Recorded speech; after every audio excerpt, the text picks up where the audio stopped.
पिछले दिनों हम जगन्नाथपुरी में थे और जगन्नाथपुरी में जिस प्रकार से गर्मी पड़ रही थी, उस तेज गर्मी विच कोई किसी और की तरफ से सहयोग नहीं था। वहां ये स्वयं सेवक पहुंचे थे, लगभग 7-8 हजार स्वयं सेवक जो गर्मी के कारण मूर्छित होता, बेहोश हो जाता, उसको उठा करके तुरंत स्ट्रेचर पे डाल करके उसका उपचार करते।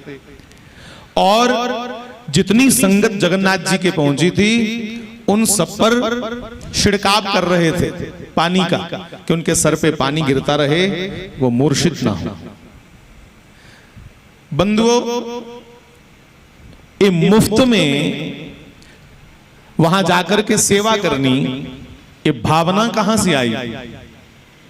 ये भावना आज मुझे कहने में कोई अतिशयोक्ति नहीं, कोई गाल में बधाई चढ़ाई नहीं आखा।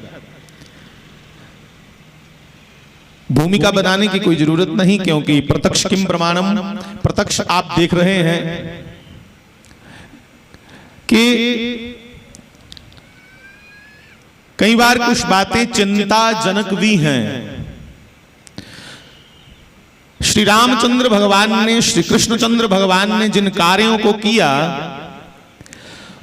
उन्हीं कार्यों को आज संघ आगे चला रहा है। कोई अतिशयोक्ति वाली बात नहीं, बिल्कुल सच सच बात है। भगवान श्री कृष्ण ने और श्री रामचंद्र भगवान ने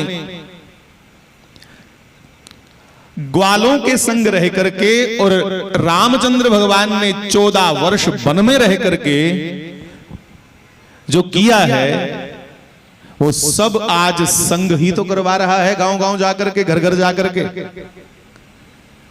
और प्रार्थना करूं, आज संघ का विरोध जो लोग करते हैं, वो वही लोग हैं जिन्हें संघ की परिभाषा का कुछ भी पता नहीं कि संघ है क्या। यहां हमारे नौजवान गा रहे थे, ये स्वयं सेवक कितना सुंदर गा रहे थे। एक पंक्ति आप सबने सुनी होगी कि संगे शक्ति कलियुगे। इस कलयुग में अगर कोई शक्ति है तो वो संग में है, एकता में है।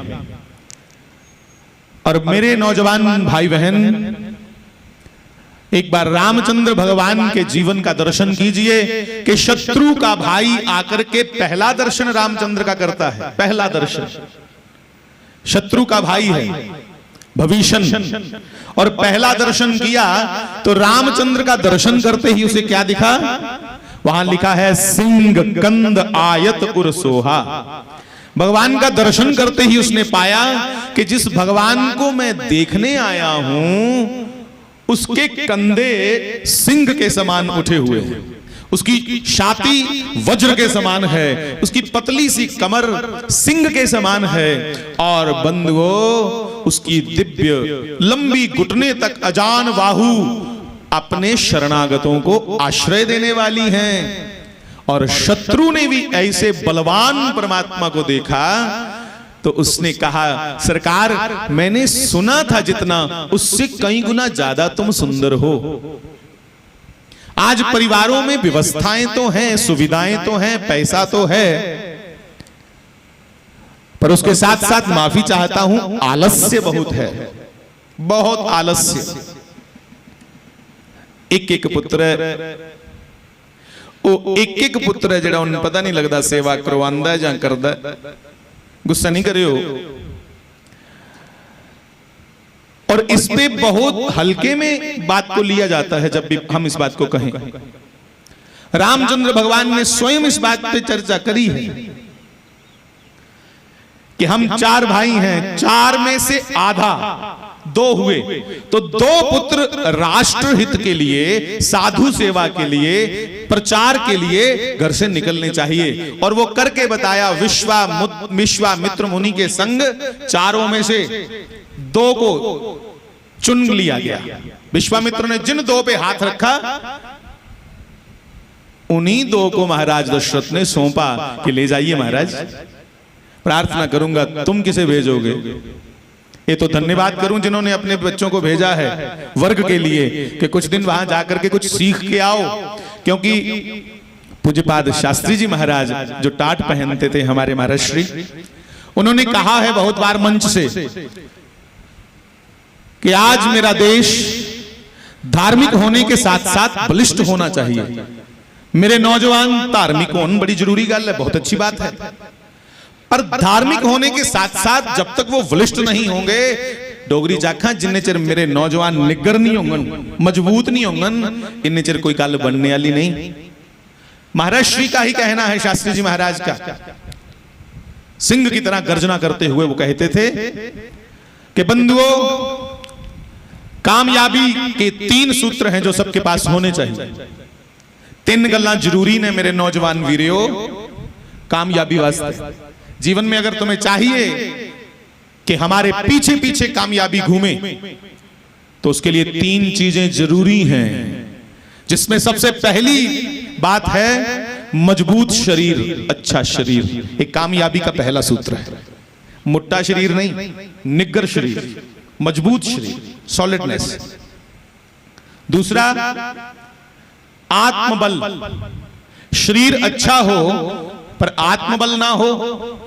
संघ यही काम कर रहा है, तुम्हें प्रशिक्षण दे रहा है मेरे भाई, तुम्हारे बच्चों की चिंता।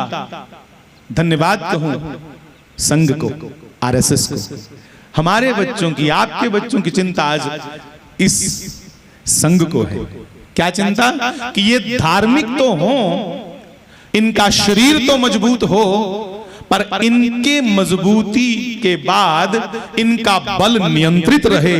इसलिए ये अपने पवित्र इतिहास को भी जाने कि किन किन वीरों ने अपने बलिदानों से इस भारत को पुष्ट किया है, इस भारत को और सुंदर बनाया है। इसलिए जब हमें अपने बलिदानियों का, अपने योद्धाओं का इतिहास वर्ग में बैठ के मालूम पड़ता है, तो मालूम पढ़ते पढ़ते ये दिमाग में बात बैठ जाती है कि हमें ताकतवर तो बनना है, पर व्यभिचारी नहीं बनना, नछेड़ी नहीं बनना। तुम स्वयं सेवक हो, स्वयं सेवक। अपने आप में एक तुम्हें यहां से कंप्लीट मैन बना करके भेजा जा रहा है। स्वयं में तुम्हें ऐसा प्रशिक्षण देके यहां से भेजा जाएगा कि तुम अपनी अपनी जिम्मेवारियां निभाते जाओगे। जिम्मेवार बना करके यहां से तुम्हें भेजा जाएगा, आगे जाकर के तुम तैयार करोगे।